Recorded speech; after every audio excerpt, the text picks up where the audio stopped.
Hey guys, I got a video for you today. It comes at the request of a lot of users. Specifically, Kyle Steven 12 was wondering how I rewired the Murray. Chris Soares 94 had a question about trying to bypass his seized ignition on his lawnmower. And a user named the Mega E had a question about how to remove all the safety switches on your tractor. And this video will basically cover all three of those aspects. My Murray has been completely rewired with a push button ignition and a toggle switch kill switch. You can replace the toggle switch kill switch with a tether switch or run them both if you wish. So here's the wiring diagram we're going to use today. As you can see, it's a really simple design. There's not a whole lot to it. It's a very simple system that basically allows you to start the engine, keep it running, kill the engine when you want to, and the engine will also recharge your battery as you drive, which is obviously super beneficial. So here's today's sorry subject. This is the Craftsman crawler I've been building for a while. Now as you can see, there's lots of unnecessary wiring here on the Craftsman. That wire right there goes to the headlights, which are on the hood and not currently attached, as you can obviously see. This red wire here is the starter wire. It's a big heavy gauge wire that goes to the starter. Everything else in here, this is a fuse which probably is fusing the charging system, and this is the headlight toggle switch over here, my ignition switch right under there, a big mess of wires that most of them I don't need because that was a bypass safety switch, that was a bypass safety switch, so we're going to get rid of all this crap. Basically, I'm going to try to reuse as many original connectors as I can. It's always a good idea to try to solder your wires together after you do that and tape them up real good so they don't break apart. So I got the top cover pulled off the engine here, and you can kind of see what is going on. This wire here is actually the wire that kills your lawnmower. When you touch this one, the one that comes off your coil here, there's only one besides the spark plug wire, which has been mouse chewed obviously. This one, when you touch the ground, will cause your motor to stop sparking, which will cause it to stop running. That is how you kill your motor. As you can see on this Craftsman, for some reason they run it down to this little isolated bolt. This is hooked to plastic so it doesn't actually touch ground right here. And then for some reason they connect it here, and this runs over to the ignition for the kill. Here's another really important wire. Usually right by your starter, underneath this flywheel, there's an alternator that sits under here. Not like a car alternator, but it does work in a similar fashion. Instead of the inside of the alternator spinning, basically the outside spins, which is on the inside of this flywheel. And it spins around and around and around, and the alternator sits stationary and it charges.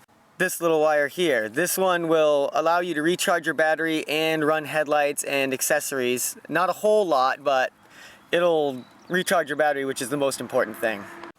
This guy down here is the starter solenoid, and what that basically is like a giant high-powered relay. It allows power to come in from your battery, right here, this big wire, and it allows it to go out to your starter, right here, this other big wire. This wire here, when you touch this white one to 12 volts, that causes this solenoid to engage, which causes power to flow completely through and engage your starter here. So I'm going to go ahead and remove all this factory wiring. I'm going to try to keep as many of the original connectors as I can just to make it easy to make connections to things like this. It's got kind of a strange connector there. So, be sure to leave yourself enough room when you cut these wires, if you cut the wires, to be able to solder something new to them. So once you've removed all your factory wiring components and saved the pieces you want, you can go ahead and start moving wires around and rerouting them the way you want. This is now a really good time, if you've removed all your wiring from your solenoid, to relocate that if that's what you planned on doing. I'm going to go ahead and leave this one right here in the stock location just because this lawn tractor is never going to see water, so high water hitting the electronics is not going to be a problem. But if you are going to hit a lot of high water, mount it up high somewhere up in there. So you can see the wires that I've got left here. This is the charging wire that comes out from the alternator. I've moved the kill switch wire, which comes from the coil right there, over on the same side as well, just because I like all my wiring on the same side. I'm leaving this cable hooked to the starter, which is also hooked to the solenoid. And I'm also leaving the battery cable hooked up because that's perfectly fine. Another thing to note is you've got constant 12 volt power over here. This is a switched source. So until you activate this solenoid and hit the starter button, this isn't going to get 12 volts. Only this one has 12 volts all the time. So this is the terminal you want to connect this little charging wire to. Run this wire right over to this terminal here. Connect it up so when this engine's running, it'll automatically run, it'll backfeed this power wire right here and charge your battery.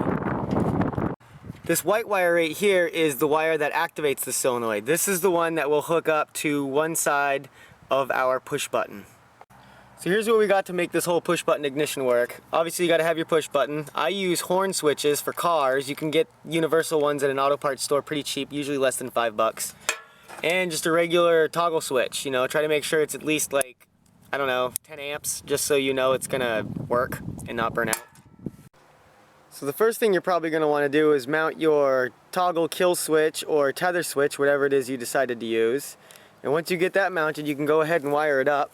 And the way you do that is by taking one of the terminals, doesn't really matter which one, and run one side to ground, which is where that one goes, and run the other side all the way over to your coil kill switch wire, that one I showed you earlier that goes right to here. And that will kill your lawnmower when you flip that switch on. It's on, but it's actually off is on and on is off with these ones, because when you make the connection, it kills the mower. So make sure you've got that toggle switch mounted correctly. So once you've got your kill switch mounted up and wired up, it's a good idea to go ahead and mount your push button ignition. I put it right where the factory one was, drilled 2 holes and set it in there. I've got 2 wires that come off of it. And what we need to do to get this thing to work is have one of these wires, it doesn't matter which one, run the power. And the best way to do that is to run it off of the battery power lead of your solenoid down there. You can see there's a small red wire that already runs off of it right here. That's the wire that I'm using to charge my battery. And that's actually already attached to my battery charge output of the alternator. Some of these have 2 wires, but this one only has 1. So if it has 2, just use the red wire for your battery charge and the white one for your headlights.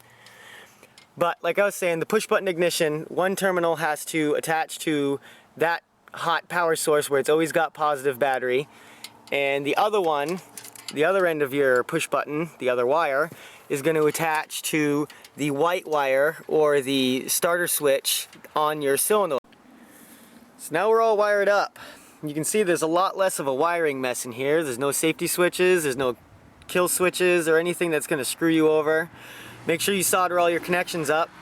This one here is the charging wire that runs from the alternator of my engine. You can see the connector right there, runs to the positive battery side of my solenoid. Also runs to my push button ignition. Other side of the push button ignition runs down, back to the solenoid. That engages the solenoid when you push that little button and engages the starter.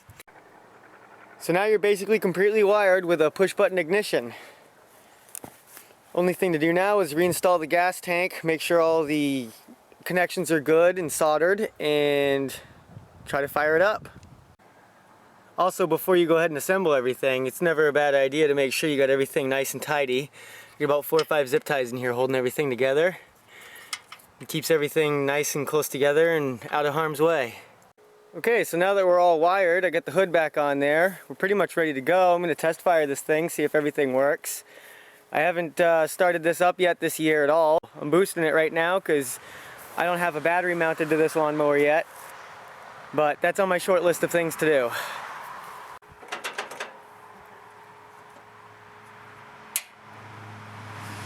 See how it goes.